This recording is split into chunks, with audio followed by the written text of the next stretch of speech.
Imagine ancient Mesopotamia, one of the first great civilizations thousands of years ago.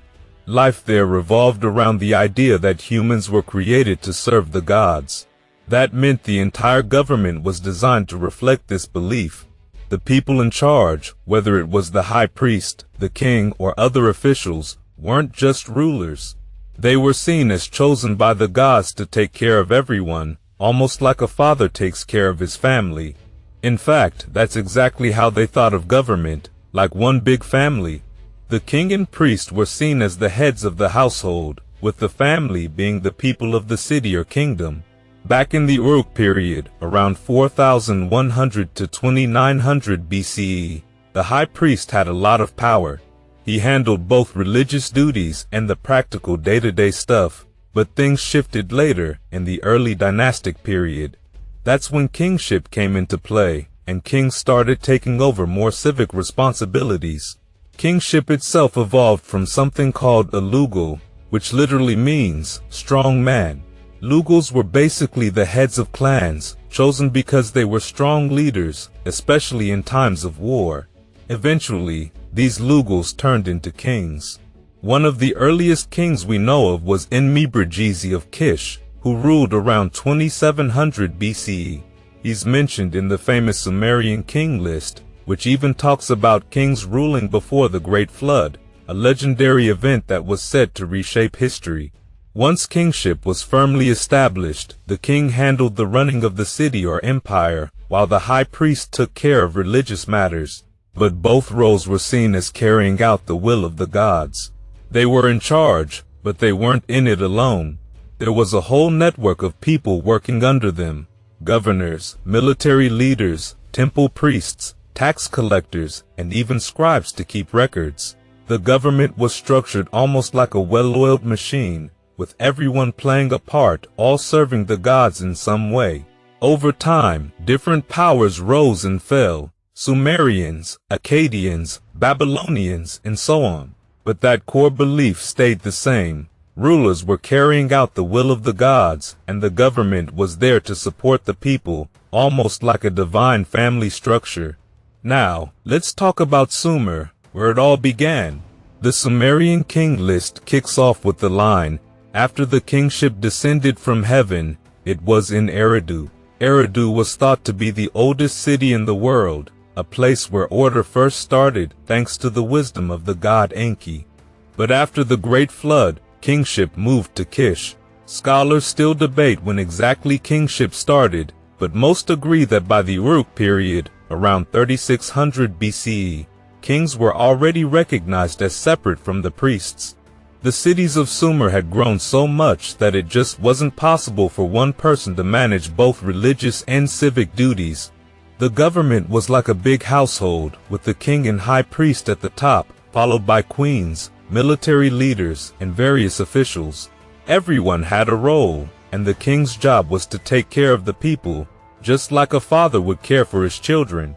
This system gave stability to Sumer, which allowed their culture to grow and thrive. But there was also a downside. The different city-states of Sumer were constantly fighting for resources: food, water, trade routes. In fact, the first recorded war in history happened around 2700 BCE, when Enmebrajesi defeated Elam. That was just one of many conflicts as city-states tried to outdo each other, especially when it came to trade. By the time we get to the early dynastic III period, other famous kings like Gilgamesh were expanding their city's influence. Even Kubaba, the only queen on the king list, built on these accomplishments. Each city-state had its own king, high priest, and administration. So, while Sumer was this incredible hub of culture and innovation, it was also a place of competition and conflict between its various city-states. And the high priest was no longer a co-ruler with the king by the time of the Achaemenid Empire, and administration of civil affairs and finances in each province was solely the responsibility of the satrap. Military matters were dealt with by a general who commanded that province's troops. Rebellion by a satrap was thereby neutralized before it could be mounted, as the Persian governor of any region had no access to the troops, while the general was prevented from accessing the funds he would require to mount his own insurrection. This model of government was adopted by the succeeding Seleucid Empire, Parthian Empire, and Sasanian Empire, and is considered the most effective model of the ancient world. By the time of the Sasanian Empire, the old gods of Sumer, Akkad, Babylonia, and Assyria had been displaced by the one god, Ahura Mazda, of Zoroastrianism, but the model still held of the monarch as steward of the lands rightfully belonging to the divine, whose primary responsibility was the care of the people. And now, moving into the time of the Assyrian Empire, we see that religion and governance were still deeply intertwined, just like in earlier Mesopotamian cultures. The Assyrians worshipped the god Ashur, who eventually became their supreme deity, much like how the Babylonians had Marduk. Ashur wasn't always a big deal. He started off as just a local god of the city of Ashur around 1900 BCE. But as the Assyrian Empire grew, so did Ashur's status, especially under rulers like Adad-nirari I, who reigned from 1307 to 1275 BCE. For the Assyrians, the king wasn't just ruling by his own authority, he was thought to be carrying out the will of Ashur. It was believed that Ashur himself marched alongside the Assyrian armies, granting them victory in their many conquests. So, in a way, the kings of Assyria ruled in much the same way as their predecessors in Akkad and Babylon, through divine mandate. The symbols of power like the crown, scepter, and throne remained the same, but the Assyrian rulers took a tougher approach, much more in line with the Akkadians' hard-handed policies of control than the legal codes we saw under Sumerian and Babylonian rule. Taxation was a major part of the Assyrian system, and it was considered a sacred duty. When you paid taxes, you weren't just giving money or goods to the government, you were essentially making an offering to Ashur. The rulers and priests were just the intermediaries, managing the lands and waters that were believed to belong to the gods.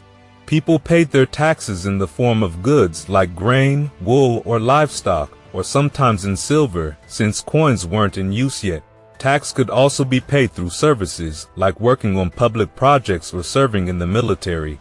Merchants had to pay taxes when they moved goods through cities or crossed rivers along trade routes.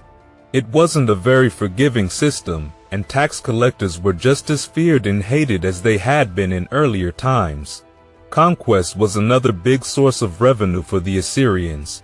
When kings like Sargon II defeated their enemies, like his conquest of Urartu in 714 BCE, the spoils of war filled the empire's coffers.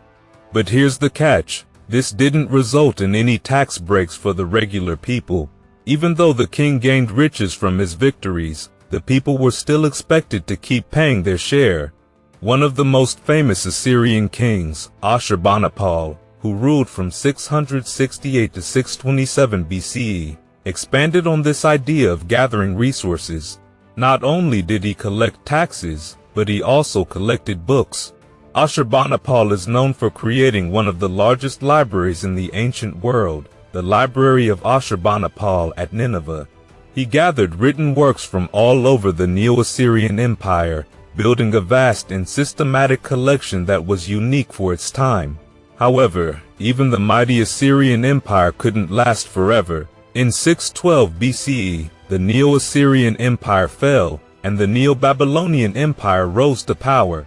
Under rulers like Nabopolassar, and later his son Nebuchadnezzar II, the Babylonians stuck to the old model of government that had been around since the time of the Sumerians. The king was still seen as the steward of the gods, managing the land and the people in their name.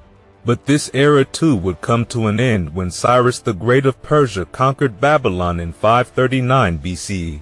With this, the Achaemenid Empire was born, and a new system of governance was introduced. Although the Persians borrowed many ideas from the Assyrians and Akkadians, they made some important changes. For one, the high priest was no longer a co-ruler with the king. Instead, civil administration and finances were handled by satraps, or provincial governors, while military affairs were managed by generals. This separation of powers helped prevent rebellions, as no single satrap could control both the money and the military.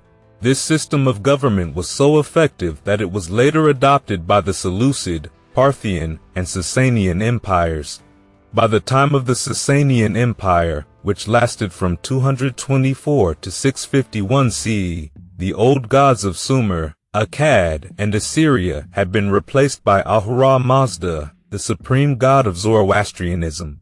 But the basic idea of the king as the steward of the gods' lands, responsible for the welfare of the people, still held strong.